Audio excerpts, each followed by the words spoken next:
Help me do this. I need your help. So we have 3 sentences. My name is Alexi Luis Torre Quiñone from Puerto Rico.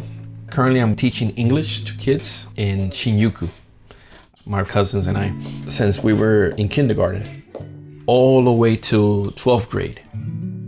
Pepe, that was his nickname. He was 9 days older than me, more like a brother. You know, we share each other with experiences. I never told like personal stuff to my mom and dad. It was like, oh, I like this girl. Oh my gosh, she looks so pretty today. You know, little stupid things that anybody can know, but you thought it was like a big secret.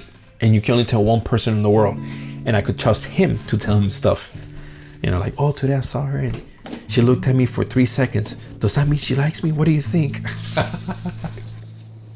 Those moments I will never forget. It was very good moments and I will always cherish them.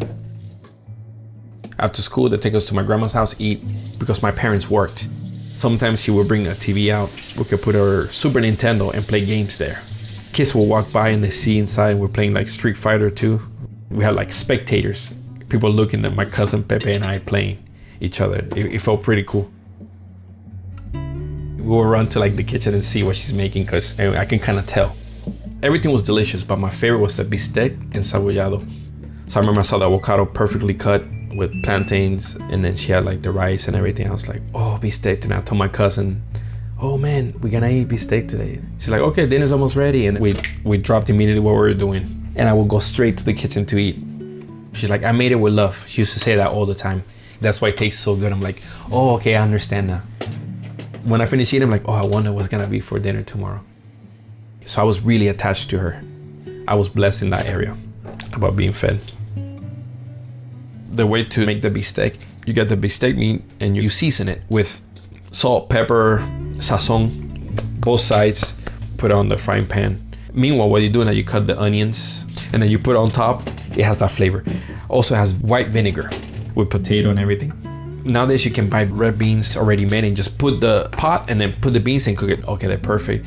The rice, make sure it's fluffy and nice. The last thing you do in that plate that I loved was the plantains. You already have them cut already. It's like French fries. Cut them, fry them, squash them, fry them again, take them out, put salt on it.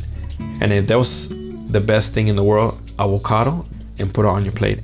That's basically the ingredients to make the bistec. If I could eat that every day, I don't think I would get tired of it. On that specific day, I wanted always to be on my cousin's good side. I would ask him, can I have your avocado? He gave it to me, we ate it. And I was so grateful because I had 2 pieces of avocado. The last time that I remember clearly, he went to church and I went with him. He talked about this girl that he liked, but he didn't tell her yet. But when we were at church, like, okay, Pepe, what's the girl you like? Where is she? And he kind of pointed to her. I was like, oh, wow.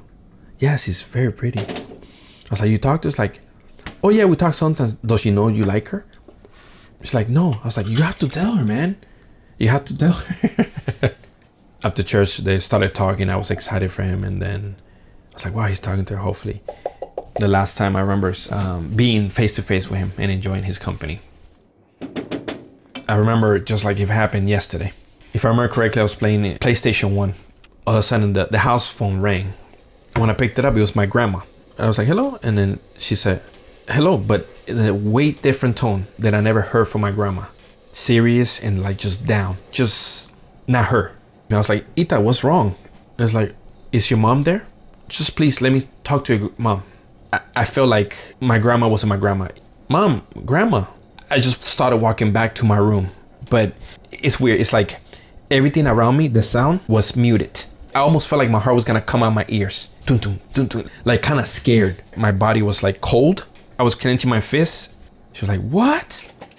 I knew something was wrong. My body just went limp. I was like, oh man.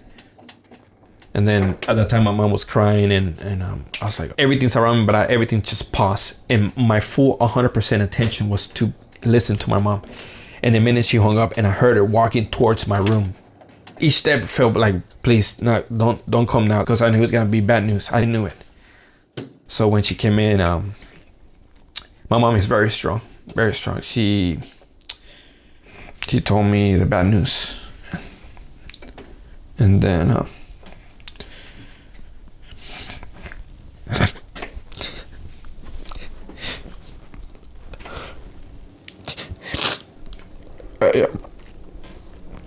She kind of just told me quick, like, your cousin jumped in to save somebody.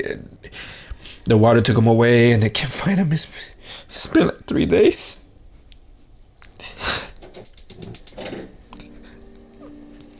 And I remember I didn't know how to take it at the moment. I didn't cry right away. It's like oh man, that feeling just it's the worst. It's the worst feeling ever. So because my grandma wouldn't eat, she just totally stopped everything. My mom, she would have to cook, try to help my grandma to make sure she ate something to stay strong and to comfort the family, because everybody was suffering and my mom was suffering. But like I said, my mom was very strong. They found already the 2 other bodies. Every day I would talk to my mom. She would give me the news. They haven't found them yet. So my mom finally came back to Tampa. The day after that, they found him very far from the accident location. They can't recognize because his face was gone, half his head, his arms, legs, everything was gone. The only way they recognized him was by the necklace my uncle gave him. His body, that was him. My brain didn't want to believe he was gone. I felt like they took some organ from my body. My brain was just too occupied thinking too much of him, constantly. I couldn't concentrate, I couldn't work, I couldn't play games, I wasn't hungry, I couldn't sleep, I would wake up with nightmares. The things that I did normally, I couldn't do anymore because everything felt empty, no meaning. Because you start thinking like such a good person and everything, why him? You feel anger, you feel scared, you feel everything like in one feeling. Everything just kind of overwhelms you. And it's just weird. And you can still see his texts on the phone, like can I text him? Will he answer me back? You know he's gone, but you wanna think that he's gonna answer, Games that we play together, I have game saves. When I see his name on things, I'm like, oh man, this is his. And I don't know, it's like having a wound and you take out the band-aid and you kind of stick your finger and just kind of go over it. It was really hard. Little things like that you don't notice at first, but once the person's gone, you start noticing more. So of course, I still think about it every day, like I'm married. I moved to Japan. I bought this car. I wonder like what he would say about it. What was his opinion about it? I wanted to go to the beach where everything happened. I wanted to see it.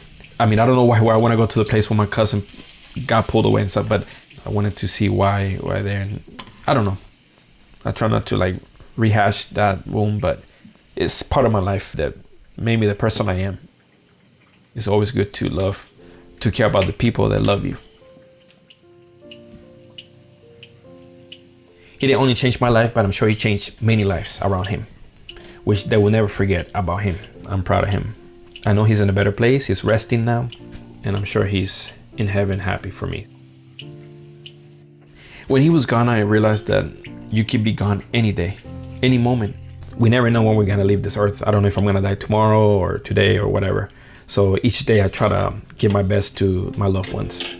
I don't care about money. I don't care about stuff. That's not important. That comes and goes. Family's forever. So I wanted to make sure my mom did. I told her that I love her and apologizing to my mom that I'm sorry for anything I did to offend her or anything that I did to embarrass her as a kid or anything. And I'm sorry that if I ever give her hard times, once I'm gonna want them to remember. And when I have kids, I want them to remember me as, a good father and stuff. So this dish, as we got older, I understood more.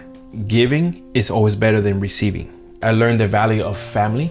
I need to put my effort and my love for things that matter. My mom, my dad, my people that I love, because one day they'll be gone. You'll be sad, yes, but you feel complete because you gave them love and you gave them everything you could.